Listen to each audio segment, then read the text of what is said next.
Well, I'll introduce as, oh, there we go. There's Emily.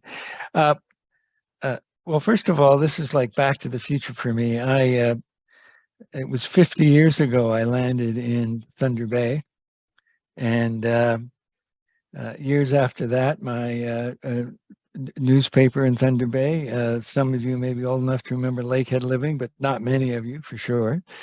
Um, so my experience, which is directly tied to my publishing across Northern Ontario. I published in Ignace, weekly papers in Ignace, Thunder Bay, Nipigon, Red Rock, Terrace Bay, Scriber, uh, Sudbury, Manitoulin, North Bay, right across the north.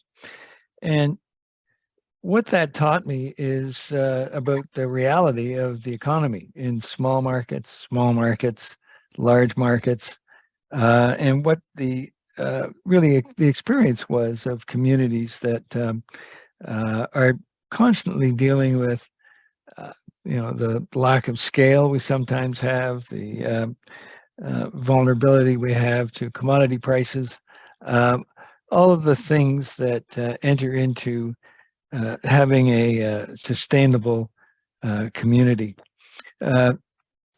Our experience, I should introduce David, but I'm going to let him introduce himself a little bit later. I'll do the first part of the presentations. That David has been teaching economics for 30 years and has been an activist kind of partner. We've been partners for many years on a variety of projects. But the genesis of this course has really come from 50 years of experience. It started for us in Sudbury when there were massive layoffs back in the late 1970s, and we had to come together with a group called Sudbury 2001. And for the first time in the history of Sudbury, during a massive strike, during a huge, setbacks for the community, in the middle of that strike, the labor union presidents sat on a committee with the president of Inco and Falconbridge and the politicians and virtually everybody that represented an active community in Sudbury came together, because we knew that the future of Sudbury was at risk. And so from that moment in the late 70s, I've been interested in and involved in economic development. And so have some other confreres of mine, a fellow by the name of Pierre Belanger from Earlton, and another fellow named Peter Goring, who's from Sudbury. And so the genesis of this course that's coming up was from donations that we made to start this course some numbers of years ago. It is positioned and we are working with the Northern Policy Institute because it is, as most of you know, very, very concerned about what's going on across the North. Their mandate is to do research that is useful for you, to be able to take a look at your economy, to look at your workforce, to look at the third-party activities that are happening in your area, and do real research so that you're in a position to react to the things that are happening in your area. And so it made perfect sense for the Northern Policy Institute to be a part of doing a distance course that talked about sustainable development across Northern Ontario. If we could just change the, there we go. This is just a little piece of what comes out of our splash page on what the course is about. The real key for people in small or large communities in Northern Ontario is that there's only one place to go, and that's the municipality. The municipality, wakes up in the morning and we all put our T-shirt on for Dryden or for Sioux Lookout or for wherever we live because we love it. And you can rest assured that that people in Sarnia are not getting up in the morning and thinking about, Sioux Lookout. They're thinking about Sarnia. So it's up to us in every community to be able to visualize our weaknesses, our strengths, and to set to work to try to mitigate some of those issues, whether it's on the social side or the economic side. There is an extraordinary history of activity in Northern Ontario, where we have communities that have fought and scraped and done everything they can to have their communities remain sustainable. I think probably the one thing out of Sudbury that so many years ago that we have, and we have many, but as you know, Sudbury was an environmental disaster area 50 years ago. And this last year, it celebrated planting its 10 millionth tree. It's a community that's been revolutionized by taking action, whether it's the Science Center, whether it's the Northern Center for Advanced Technology that is now locating into Thunder Bay as well. It's been based on community action that has been very, very powerful. Next slide, please. So what this course is about, and David will get into the more detail, of course, about it, but it's about how to do that. It's about people that have done it. It's about the history of it. So far, we've had 55 individuals take this course. This course also for professionals or for others involve EDAC points, which is an accreditation that is valued by many. But we've had people from Kapuskasing and Hearst and Manitowoc and Dubreuilville, and you can see the list here from all across Northern Ontario. And we've been very anxious to work with Andrea and to see if we can up the ante in Northwestern Ontario, where we haven't had as much take up of our course. And of course, when you build a course and you target it for people, you have to be able to get to them. And so we're delighted to have a partnership with NOMA, and it's also a revenue share with NOMA to move this course forward in a way that would be available in the Northwest. We could move the slide forward. Just as an example, before David gets into the content side of it, this is our website.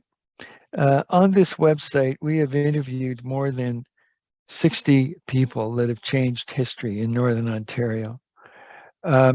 It could be Mary Long Irwin, who headed up the angel investing that has had a dramatic impact across the North. It could be Peter Politis, who's now back as mayor again, who has helped change history. So what we've done with this website is we want for everybody to have access to it. And of course, you can all go to it at any time, but it makes more sense to you when you've taken the course. But it allows you to see what's been done, to see that the things that have been overcome in the past. It also helps you see some of the failures. It helps you see the way to have alternative energy, provide jobs and provide more sustainability in communities. So that's what you see on the right-hand side of the website here. On the left-hand side, you have a list of NPI studies that have been done that are very useful. You'll see a growing list of best practices where smaller communities are able to deal with import substitution, to deal with getting access to better energy and cheaper energy. So it's a website that continues to grow. One of our requests of all of you, whether you take the course or not, is to send us a note and tell us of anybody that you know in your community that has actually changed history, who have made it a better community in a way that would not have happened otherwise. So the course is about impacting on a new generation of people that are in politics, of people that are working in economic development, of citizens that are interested in being active and helping their community be more sustainable. Next slide, please. At this stage, I'll turn it over to David. And David, please tell us about all the things that you've done. And over to you, sir. Okay. Coming through properly?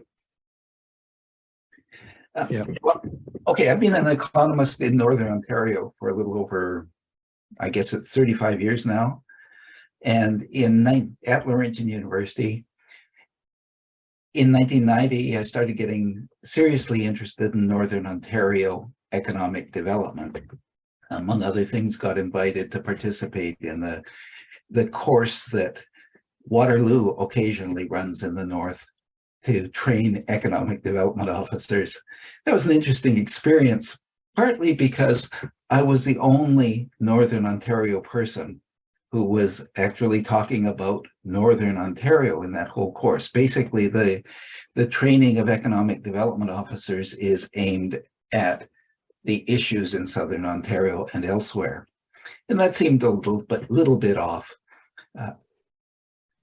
Over the course of time, I got involved in, well, 4 big projects. One of them was the Elliott Lake tracking study. When they shut down the mines at Elliott Lake, we tracked, and this was a project I started and managed, we tracked 1,000 workers for 8 years. And that was very informative. And in the process, of course, I learned a lot about Northern Ontario's economy. After that, I was approached to start looking at some of the mining supply companies around Sudbury. And in the course of that research, I identified one of Northern Ontario's emerging specialties, the mining supply sector, the whole sector. And that sector turns out to be one of the driving forces in economic development, especially for Sudbury and North Bay, but across the north, companies are involved in it. But the federal and provincial governments were basically ignoring it. They didn't know it was there for a number of reasons. They thought mining was a sunset industry at that point. That's what a lot of the theorists were telling them. They had a really hard time because there were no representatives standing for the organization. And so I talked to a few people. One of them was Michael, who agreed to start a magazine to represent this sector, which gave it a kind of visibility internationally. Another was Dick DeStefano, who started an organization of those companies. And after a couple of years, we had convinced senior governments that this was actually one of the powerhouses in Northern Ontario that needed attention, and that it was much bigger than, for instance, the 6 firms in Prince Edward Island that were doing coding and digital technologies. The federal government thought that was a cluster. We had 150 firms in Sudbury, and they couldn't see it. So that was a pretty reasonable success. Not long after we finished convincing everybody this was a big issue, Michael asked me to talk to the 6 mayors in the Northeast Superior region. And I ended up doing a study with them. We got them $1.5 million for what became the Northeast Superior Community Forest, which was moderately successful, but the people left running it kind of fumbled it. This isn't one of my most proud successes. Out of that, though, came another project, recognizing that we don't have in Northern Ontario the design capacity to add value to wood. I actually started the Northern Ontario School of Architecture. It now exists. It's got a different name. It's in Sudbury, but it's a contribution to the long-term development of our capacity to add value to wood in Northern Ontario. So those are the big projects. After that,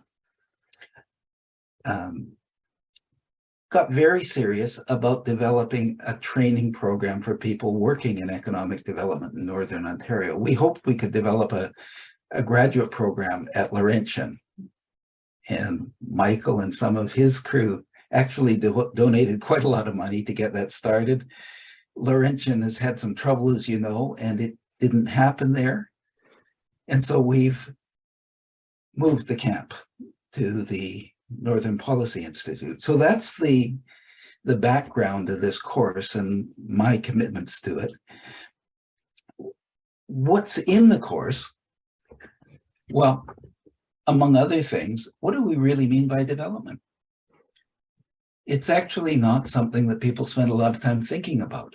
And another area that I find that many people, and especially the senior government people, have a little trouble with, is they often don't really understand how Northern Ontario is different from the rest of the country. And it's very different in population, in geography, in biology, in the economic structure, in its history. You have to understand those things to understand economic development here. You also have to set that in a framework of where is the world going? What are the megatrends that really affect the North? And so we do a chapter on that. We do a chapter on the special challenges in Northern Ontario and the special opportunities. We do a chapter on what are you really after? We do a chapter on some of the fundamental economic or environmental and sustainability issues. What's the carrying capacity? What's the economics of that idea? What does it mean to develop sustainably? And we have a few chapters just on mainline economic theories. What do people mean by economic development in the literature, in the research, in governments around the world? What kind of programs are they promoting? And that background's really helpful for someone who has to deal with funders, for instance, and deal with the various ideas that they're eager to support. In any case, as Michael says, we've had almost 50 people go through the course. The response has been very positive. It's been a delight for me because I learn as much from this wonderful collection of people we get as they learn from me, I'm sure. And in the process, besides simply developing an understanding of economic development for Northern Ontario, we also work at building up a network of people who understand Northern Ontario in a similar way and are connected to each other. This network, we think we contribute significantly to building a network among economic development people in the North so that they can more effectively promote Northern Ontario development. And they also can keep track of each other, of rather professional opportunities, which gives them a motive to stay involved that is different from just promoting development. In any case, we have in this course textbook that I've written online. We give it to members of the class for free. We run the course with a lot of collaboration. Students do a project about something that they think is useful. We have, as Michael says, all of these interviews and as a backup, as extra information. Almost every week we have a guest speaker, somebody who's done something very interesting, important in the North, and that our students really like to hear generally. Some of them are sort of stunning and inspiring. Others are just really usefully informative. Students do a project and they do some quizzes just so that I can verify for the Economic Development Organization of Canada that they've done 12 weeks studying of economic development and therefore are eligible to get 10 credits for economic development. And when I talk about doing projects, I spend basically an hour with every student talking about what they'd like to do, how to approach it. And I think that those consultations turn out to be among the most useful parts of the course for people. And then Emily and I both produce a newsletter based on what's happened in that course with some additional information. And we produce that every week. So it's a very rich environment for a 12-week course. And I certainly invite all of you to take part in it or to assign any of your economic development people to take it, because I think everybody's found it very useful. So that's all I have to say right now. Thank you, David. Just to wrap up, we're working with both Phenom and NOMA. In NOMA's case, we're doing some revenue sharing. Phenom at this stage has not asked for that or don't want to do that, but they are co-branding with NOMA on the course. Our objective and our hope is that one of you or someone you know will want to learn more about the history of economic development in Northern Ontario, to talk about what's happening today in Northern Ontario, how to overcome some of the issues we all face of the colonization of, trying to make decisions when big decisions are always made in Toronto or somewhere else, and how to deal with the environment as we find it. Just for your interest, we have the French version of this course is making its first launch in January. If you know anyone who would prefer to take it in French, it's mid-January. And we have developed a second course that's coming up in the fall, which goes into much deeper, a deeper dip into things like the changing impact of agriculture, the changing impact of Indigenous both funding and opportunities and joint ventures and that kind of thing. But that's a course that you might want to take after taking the first. So at this stage, we'd love to take your questions, and our hope is that you'll participate with us.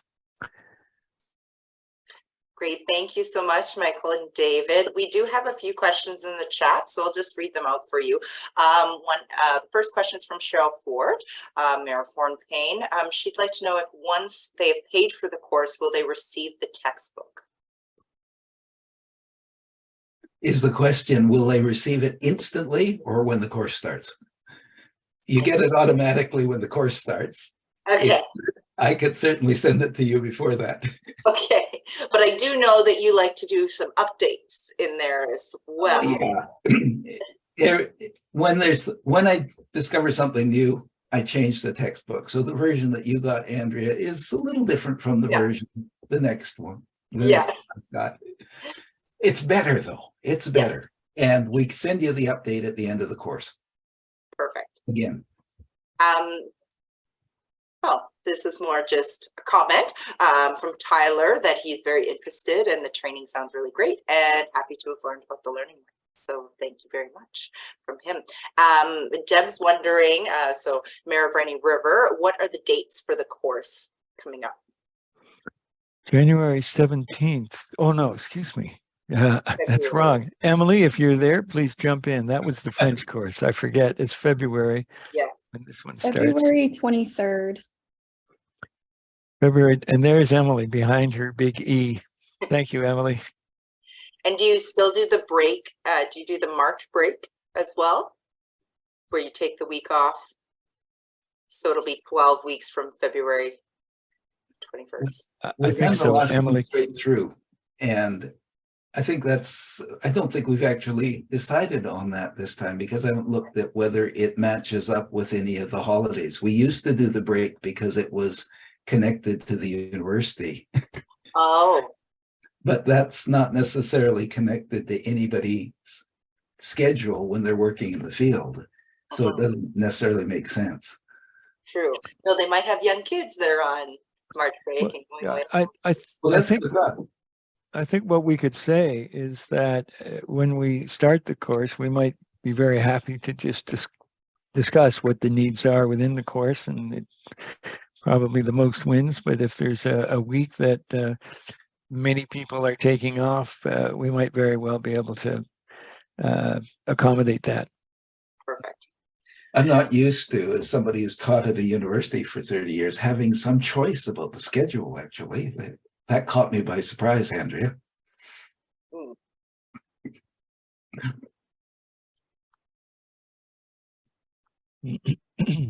I have a comment here. It said online, it said that registration deadline for the February 23rd course was February 2020. So does that mean you can register right up until the start date of the course? Or Yes, you close to it. Well, whatever that date is, it's a week or two before. But you know, we actually sold out. We limit this to 20. So we'd recommend that if you think you can do it, that you sign up, but it's wide open until we get to 20 or to the deadline, whichever comes first. okay. And sorry, actually clarify on the website, I guess it says February 2022, which Yes. is obviously a mistake. And it should say February 2023. So that is the clarification. We will change that. That's Yes. for you. And we have another question wanting to verify that the 10 points are given towards the economic development designation, which is Yes, exactly. yes. Oh, and The Emily just said standard ed code designation. A lot of people don't bother doing that because, of course, they have to be a member of EDCO to get the points attached to their record at EDCO. then I have a question for that. Can you, for those who get it but aren't members, can they retroactively? Yes, they can. Okay. Yes, they can. And on top of that, we issue a certificate saying you've done the course, which is basically what EDCO's doing. Perfect. All right, I'm just gonna make sure I got everyone's questions here. I have a comment, great course, enjoyed it, highly recommend. I also quite enjoyed the course. There's a couple people here who have taken it and can vouch for it. I think that's all I see here. Does anybody else have any questions? You can put it in the chat or you can raise your hand. Well, people are formulating the questions. I have a question. Is someone on the line from Ignace? I believe there is. Can I ask you a question? I started my newspaper in Ignace. It was called the Ignace Courier. It was a long time ago. And is there still a newspaper? There was a wonderful teacher who started the Driftwood, I think it was, and he ran me out of town. Yeah. 45 years ago. So what's the story there? Hi, good morning. Keith here with the Township of Ignace. Yes, we did have the Ignace Driftwood that was run by Dennis Smith. And unfortunately, Dennis had passed away a few years ago and the Driftwood had ended. Oh, currently within the township itself, we have been doing an Ignace bulletin just to get some information out to the general public who don't use Facebook or go online. So we started that publication with our communication specialist in the latter of last year. So we've had about a year and a half worth of publications that are available on our website at ignace.ca. We hope to continue that in the new year. yeah. Thanks, Keith. I have another question. I was driving with my daughter out to the West Coast, stopped in Ignace, and was talking to the young person in one of the gas stations. And they were talking about how a lot of people fly in to work at the local plant. Is that the case? And have you done anything or tried anything to persuade them to build more housing and have more people living there? Or maybe that wasn't true, actually. So that's just a general question on that. Well, right now our local airport is now an aerodrome. So we don't have really any passenger flights coming into the community. We do have small planes like Cessnas and whatnot come in. As for housing, yeah, that's part of our future development plans to look at our housing and infrastructure services in the coming years, pending our acceptance with NWMO project, with the APM project at the end of 2024. But yeah, so we're currently looking into those options as well for housing. Fantastic. Thank you. You're welcome. So any other questions before I make some final remarks? All right, well, you can think about them while I say thank you to David and Michael and Emily in the background, but you can't see. But a great presentation, and I hope you get some people joining your course from this. Very informative.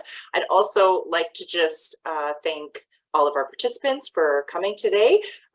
Absolutely wonderful to see you all here. If anybody's interested in getting the slides immediately versus waiting until a little later in the week when I send out the YouTube links, please just put your email in the chat and I'll send out a quick email right now. I'm just waiting on Emily's to send this presentation over, and then I have the rest of them, so I can send those out hopefully today. As a shout out to Emily to send the presentation. Thank you. Thank you, everybody. Great participation as well in the questions. So any final remarks before we all sign off here? Thank you all from me. It was great. Thank you. Thank you, everybody. All right, so we'll hope to see you at our next learning morning. Just a little information about that. We will be having our conference April 26th to 28th. And if we won't make everybody onto the agenda, so we have that learning morning is our carryover generally from people who weren't able to join us at the conference. So everybody that was emailed today will also get the email for that, probably end of May, early June, depending on availability of our speakers. So hope to see you at our next one. All right, Merry Christmas, everyone. I know it's a little early, but or happy holidays, whatever we say now. So thank you, everybody, for coming. We'll see you in the new year. Bye, everyone.